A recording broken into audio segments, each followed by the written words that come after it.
अखरोट बदहज़मी को ठीक करता है। तिब में इसका इस्तेमाल बहुत सी अद्वियात में किया जाता है। दिल दिमाग को ताकत फराहम करता है। फालिज से मुतासर अफराद के लिए बेहद फ़ायदेमंद है। अखरोट का इस्तेमाल जिगर, मसाना और गुर्दों को फ़ायदा देता है।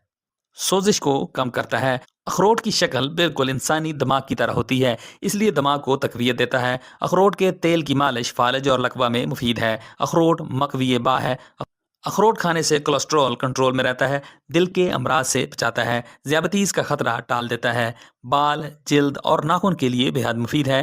कैंसर से बचाता है। अखरोट के ज़रिए आप अपना जहनी दबाव भी ख़त्म कर सकते हैं, क्योंकि अखरोट में एंटीऑक्सीडेंट मौजूद होते हैं जो कि आपके जिस्म में मौजूद मुख्तलिफ बीमारियों के खिलाफ लड़ते हैं, जैसे दिल के अमराज वगैरह। इसके अलावा इसमें मौजूद ओमेगा 3 फैटी एसिड के जरिए जहनी दबाव से निजात मिलती है। अखरोट में पाए जाने वाले विटामिन और मादनी नमक से न सिर्फ मसल्स मजबूत होते हैं, बल्कि इससे मेटाबॉलिज्म भी तेज होता है। अखरोट कब्ज की सूरत में फौरी आराम पहुंचाने का बहुत बड़ा जरिया है।